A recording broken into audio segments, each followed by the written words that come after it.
They say time heals all wounds, but I've learned some wounds cut so deep, they never close the way you hope. I'm Eleanor Whitmore, born in 1948 in Adelaide, South Australia. Back in my late 70s, I found myself staring into the eyes of my only son, Marcus, as his wife, Giselle, shoved me so hard that my back hit the corner of my mahogany dining table. I felt the sting of betrayal pierce deeper than the pain in my ribs, but then something happened that shook me to my core. Today, at 77, I'm finally sharing this because silence protects the wrong people. If you're listening, drop your city below and remember to like, subscribe, and share with someone who needs this. It started with a dinner invitation. Marcus had phoned earlier in the week, his tone sharp and rehearsed, telling me that Giselle wanted us all together for a family evening. My instincts whispered caution. I had seen the greed in her eyes before, and I knew Marcus had changed under her influence, but I wanted to believe there was still a piece of the sweet boy I once rocked to sleep inside him. I baked a pavlova, his childhood favorite, and set out in the evening, my cane tapping against the cobblestones as I walked up the path to their townhouse. The atmosphere was strange from the start. Giselle greeted me with a smile too wide, too forced, as though her teeth were knives waiting to pierce. Marcus barely met my eyes, his jaw clenched. The dinner table was set with candlelight, crystal glasses, and roast lamb that filled the room. With the smell of rosemary, yet, beneath the surface, tension hung like smoke. I tried to keep the conversation gentle. Marcus, do you remember the time you tried to build that treehouse out back and fell straight through the floorboards? I chuckled softly, hoping to pull him back to simpler days, but he didn't laugh. He simply set down his fork and stared. It was Giselle who struck first. She raised her glass of red wine, tilted it, and flung its contents across my face. The liquid stung my eyes, dripped down my cheeks, and left my blouse soaked. For a moment, I sat frozen, the warmth of humiliation burning hotter than the Shiraz. Then Marcus, my boy, my flesh and blood, lifted his hand and slapped me across the face. The sound cracked through the room louder than thunder. My cane clattered to the floor, and with it, a piece of my heart. I whispered, "Why, Marcus? Why would you do this to me?" My voice trembled like a violin string ready to snap. His reply was colder than the wine dripping down my neck. "Because you owe us. You've held onto your land, your money, and your power long enough. It's time you pass it on." That night, when I returned home bruised and broken, I tried to convince myself that maybe it had been a one-time lapse. But the illusion shattered when my phone buzzed. A text from Marcus appeared on the screen. "If it's between you and Giselle, I choose her. I'd rather lose you than her." The words stabbed me deeper than any blow. This wasn't just a passing cruelty. This was my son, bound by his wife's greed, choosing to sever himself from me unless I surrendered everything. The following days blurred together in a haze of aching bones and a heavier heart. I kept replaying that night in my mind. The sting of the slap, the smirk on Giselle's lips, the betrayal in Marcus's eyes. Sleep evaded me. My home, once filled with family photos and warm memories, felt like a museum of ghosts. I walked through the halls, staring at pictures of Marcus as a child, his tiny hands clutching a toy boat, his gap-toothed smile on his first day of school, the proud glint in his eyes when he graduated university. How had that innocent boy grown into the man who would raise his hand against me? The bruises on my face faded within a week, but the bruises inside me only deepened. The next family gathering, an obligatory dinner at their insistence, proved the first was no accident. Giselle sat across from me, her painted nails tapping against her wine glass.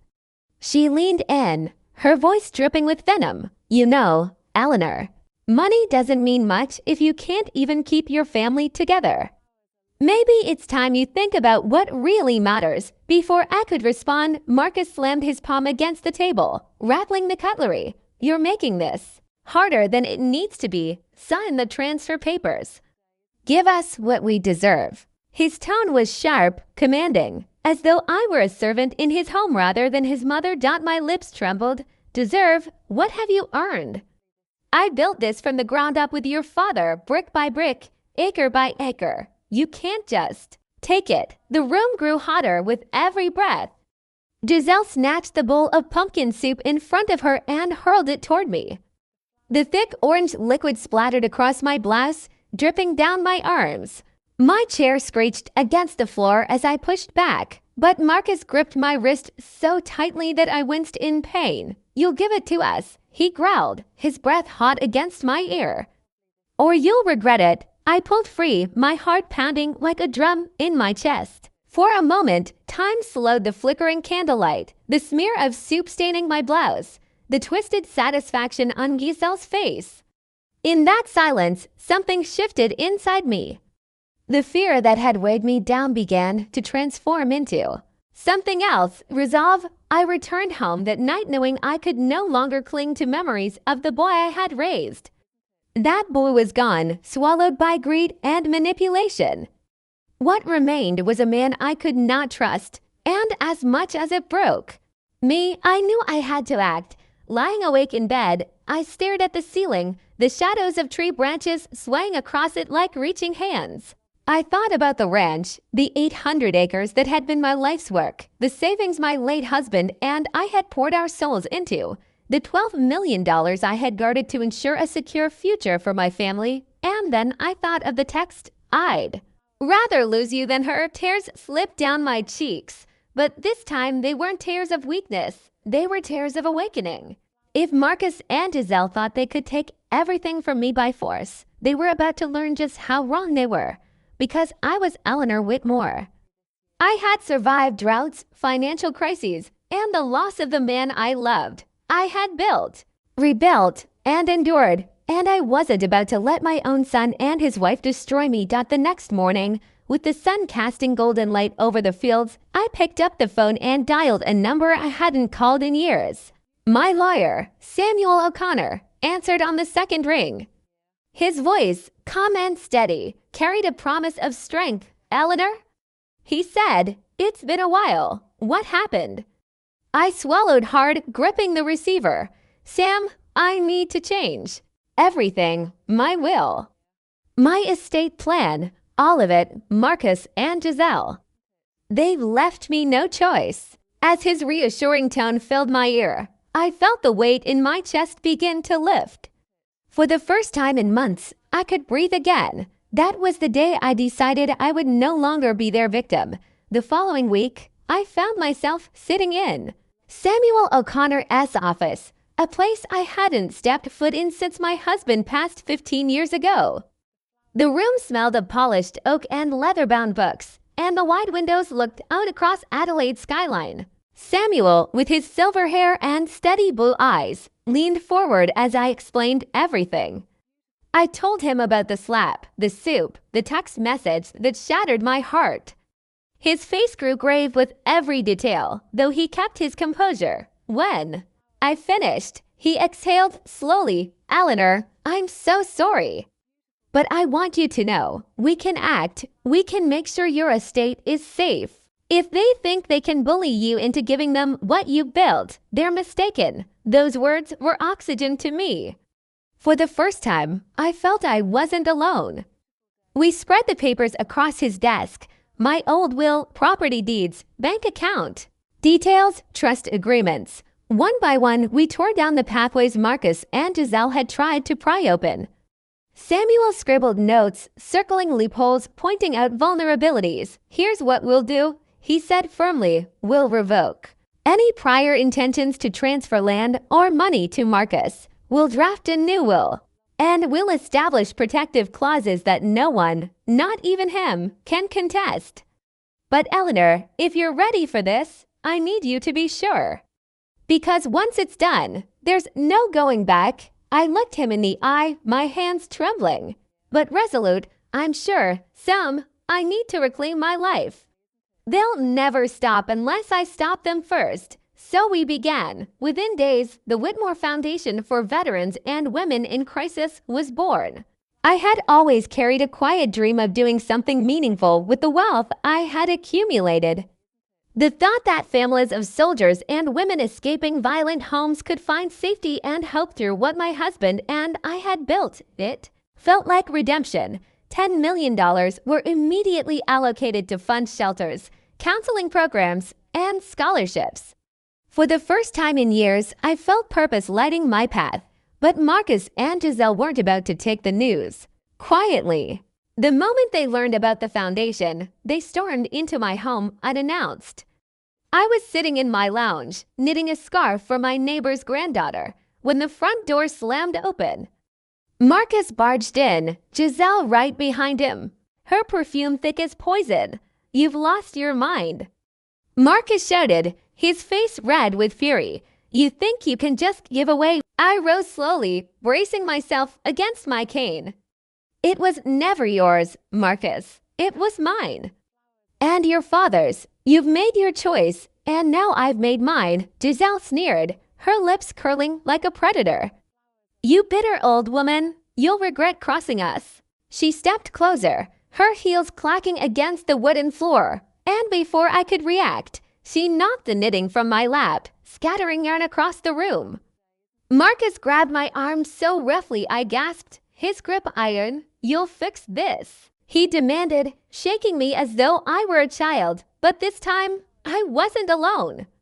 I had already told Samuel what might happen, and he had advised me to call the police if they ever tried to confront me again. My trembling fingers pressed the emergency number on my phone, and within minutes, flashing lights painted the driveway red and blue. Officers stormed inside, pulling Marcus's hands away from me, their voices sharp and commanding. Giselle protested, screaming that it was all a misunderstanding, but the officers weren't fooled. They escorted both of them outside, their protests fading into the night air. A restraining order followed. It felt strange, signing the documents that declared my own son unwelcome in my home, but it was necessary. My safety depended on it. When the order was handed to Marcus and Giselle, I saw the flash of disbelief in his eyes, as though he had never imagined I could stand against him. Giselle, though, only glared at me with hatred, her silence louder than any insult. The weeks that followed were a whirlwind of legal papers and protective measures. Samuel uncovered something that shocked me even further: Giselle's history. Years ago, she had been sued by a former partner for financial abuse and coercion. The details were disturbingly familiar: grooming someone emotionally, then draining them financially until nothing was left but ashes. She had nearly been charged criminally, but managed to settle out of court.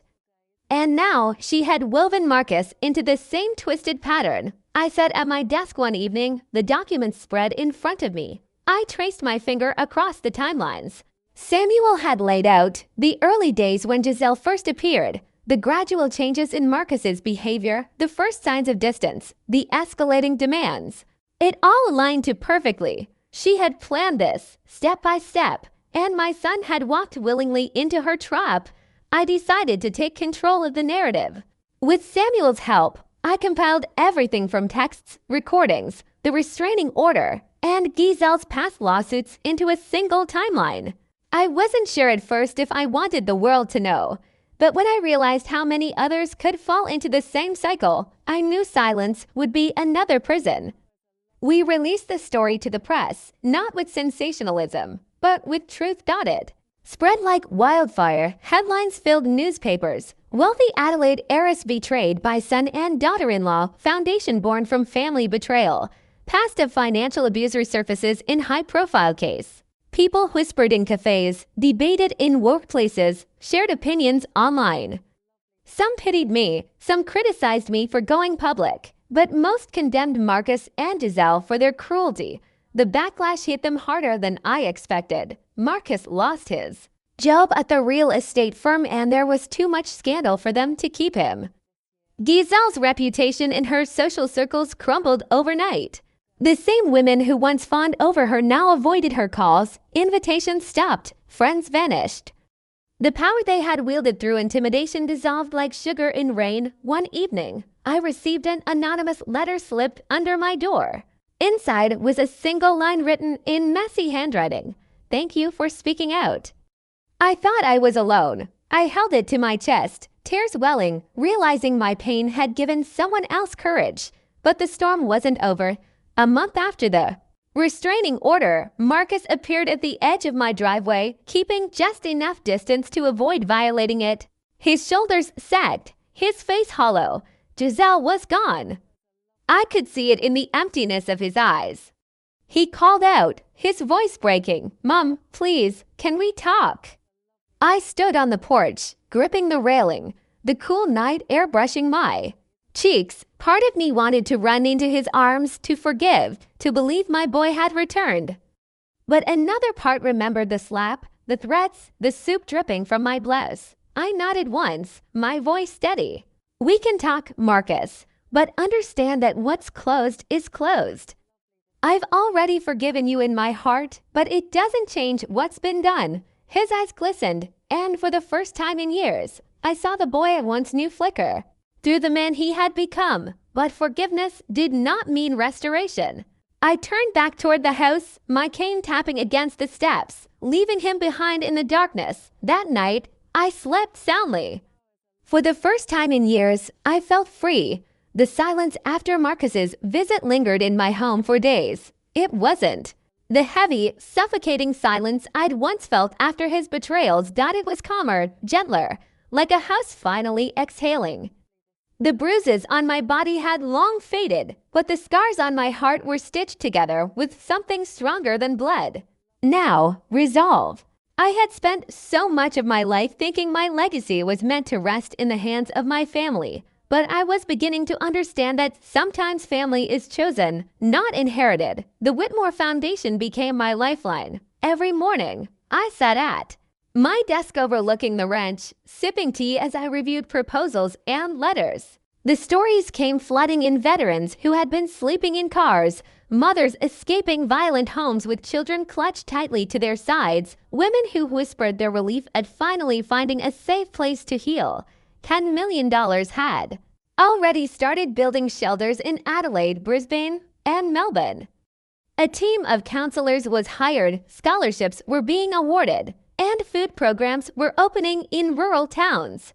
Each report reminded me that the money my son and his wife tried to take by force was now being used to rebuild lives instead of destroying them. It wasn't long before the press turned its attention more fully to Marcus and Giselle. Their names became synonymous with greed in the city. Articles highlighted not only their attempts to manipulate me, but also Giselle's uncovered history of financial abuse. News stations replayed my interviews, where I spoke plainly, without bitterness, about what had happened.